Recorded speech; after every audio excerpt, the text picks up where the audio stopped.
Yeah, I'll react to that, sure. It's being referred to as the Duke. Let's watch this, guys. Could be fun. Fun. I'm trying to learn here. Ranks of nobility explained. Generalist papers, preemptive like, original link. Link to... I realize link to the original video makes more sense than original link to the video, so I'm going to try and say that. Top of the description, Discord stuff. Let's learn. Have you ever heard of Prince Charles being referred to as the Duke of Cornwall? Or read the poetry by Lord Byron? Or simply watched an episode of It's like the third time I heard that guy's name in the past week. Do I need to learn about him? My mom loves this show. Downton Abbey, following the exploits of the family of the Earl of Grantham? Well, you may have wondered where these terms come from and what they mean. These titles, Duke, Lord, Earl, are all related to nobility. The nobility was and is a social class with its origins in feudal Europe during the Middle Ages. Feudalism was a social and political system in which a king of a country bequeathed land and political privileges to nobles in exchange for services to the crown, which usually meant fighting in war. As time turned to the late medieval and early modern periods, this system became more hierarchical and more convoluted, arriving at the somewhat confusing system we have today. In this video, I will be disentangling some of these complexities as I explain the ranks of nobility. Okay. The ranks of nobility changed from place to place and changed through time. Some systems were very complex, like in the Holy Roman Empire, whose dizzying geographical and political complexity was mirrored in the structure of its nobility. And some systems were more simple, like in the Empire of France, where Napoleon simplified the previously complex system of the old regime. Question. Or not really question, but statement, I guess. The terms like feudalism and fascism, these sort of terms just kind of, they come across my mind as like an insult or like a bad thing, rather they might have been bad things, but rather than just it's a system of government.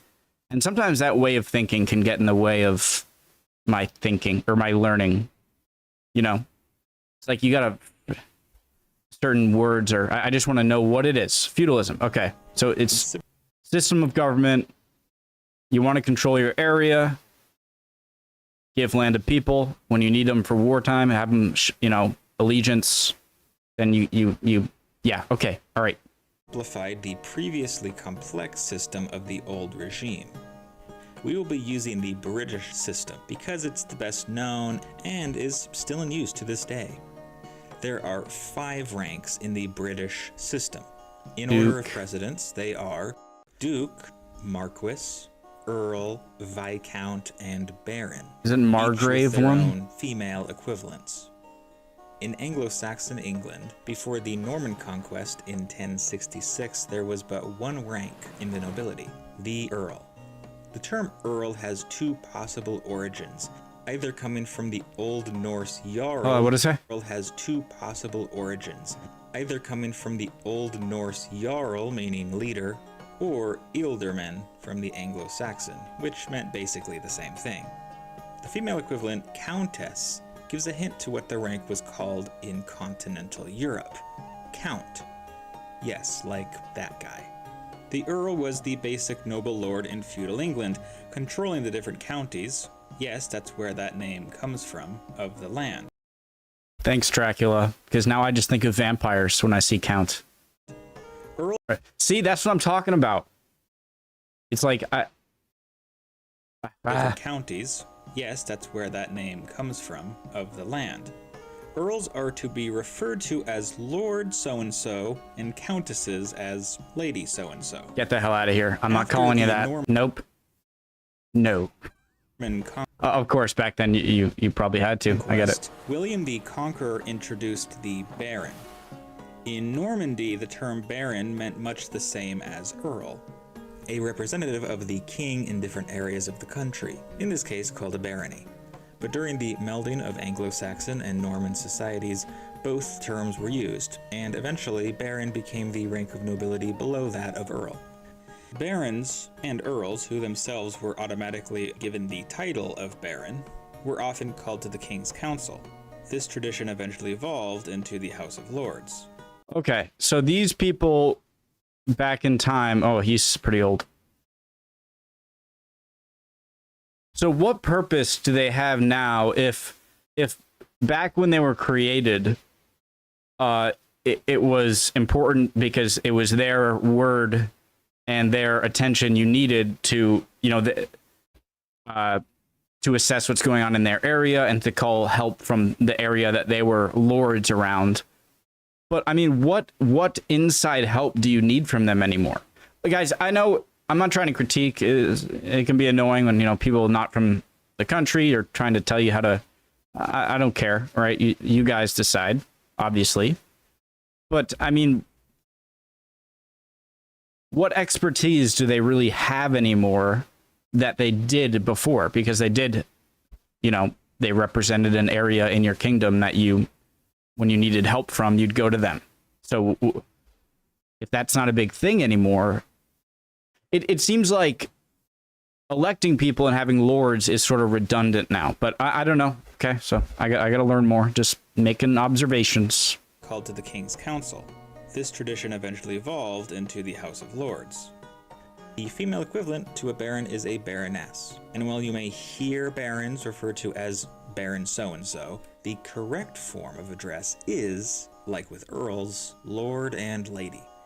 Go to hell. In the year 1337, the title of Duke was introduced to England when King Edward III gave his son the title of Duke of Cornwall, after losing his own title of Duke of Normandy. The term goes back to the Roman Empire and was used in the German and French lands after the fall of Rome. Originally, the title of Duke was only held by royals, but was later expanded. It is the highest rank of nobility, and the title is only held by 24 people today in Britain. They traditionally ruled over duchies. The female equivalent is duchess, and dukes and duchesses are to be referred to as Your Grace. These three ranks... No! Okay.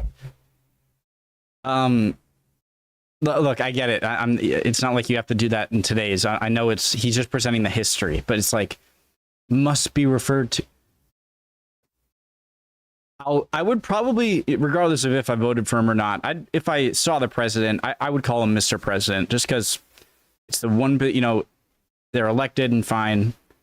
And if you're a medical doctor, then I will refer to you as Doctor something. If you're not the president or you're not a medical doctor, it's Mr. or Mrs. or your name, in my opinion. Even if there's no repercussion, just having that, no. Okay.